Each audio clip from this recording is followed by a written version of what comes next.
എൻ്റെ fitness ജേർണിയുടെ day 3 ആണ്. ഈ ഒരു ദിവസം ഞാൻ ശരിക്കും പേടിച്ചൊരു ദിവസം തന്നെയാണ് കേട്ടോ. ലെഗ് ഡേ ആണ് എന്ന് പറഞ്ഞപ്പോൾ തന്നെ ഞാൻ ചാച്ചൻ്റെ അടുത്ത് പറഞ്ഞിട്ടുണ്ടായിരുന്നു, ഒരു മയത്തിലൊക്കെ വേണം കൊല്ലാൻ എന്നുള്ളത്. കാരണം കുറേ നാൾക്ക് ശേഷമാണല്ലോ മെഷീൻ വർക്കൗട്ടൊക്കെ സ്റ്റാർട്ട് ചെയ്തേക്കുന്നത്. അതുകൊണ്ട് കൊല്ലരുത് എന്ന് ഞാൻ പറഞ്ഞിട്ടുണ്ടായിരുന്നു. എല്ലാം എൻ്റെ കയ്യിൽ ഭദ്രം എന്നും പറഞ്ഞിട്ടാണ് ചാച്ചൻ എന്നെ ഇതിൻ്റെ ഉള്ളിലേക്കൊക്കെ കയറ്റി വിട്ടത് കേട്ടോ.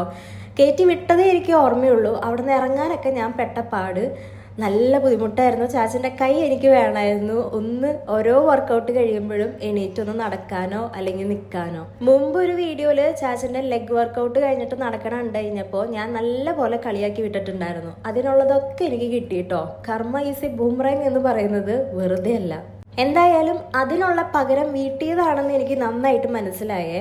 ഇടയ്ക്കൊക്കെ ഞാൻ ചാച്ചൻ്റെ കൂടെ ജിമ്മിൽ പോകാറുണ്ട്. ക്ലയൻസിന് വർക്കൗട്ട് കൊടുക്കണതൊക്കെ ഞാൻ കാണാറുണ്ട് കേട്ടോ. അവരോടൊക്കെ എന്ത് മയത്തിലാണെന്നറിയോ വർക്കൗട്ടൊക്കെ കൊടുക്കണേ. അത് കണ്ടതുകൊണ്ടാണ് ഞാൻ ചാച്ചൻ്റെ കൂടെ തന്നെ ട്രെയിനിങ്ങിന് കയറാമെന്ന് വിചാരിച്ചത്.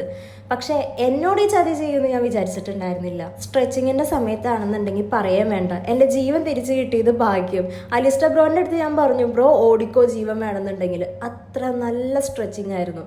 കാര്യം ഇച്ചിരി ബുദ്ധിമുട്ടൊക്കെ ഉണ്ടെങ്കിലും ആ സ്ട്രെച്ചിങ് കഴിഞ്ഞപ്പോൾ ഉണ്ടല്ലോ, അടിപൊളി ഫീലായിരുന്നു കേട്ടോ. പിന്നെ ലെഗ് വർക്കൗട്ട് കഴിഞ്ഞ് പിറ്റേ ദിവസമായപ്പോൾ വലിയ വേദനയൊന്നും ഉണ്ടായിരുന്നില്ല. പക്ഷെ 2 ദിവസം കഴിഞ്ഞപ്പോഴത്തേക്കും നടക്കാനും പറ്റണില്ല, ഇരിക്കാനും പറ്റണില്ല. എൻ്റെ നടത്തൊക്കെ കാണുമ്പോൾ അമ്മ ആവശ്യമൊക്കെ വൻ കളിയാക്കലായിരുന്നു കേട്ടോ.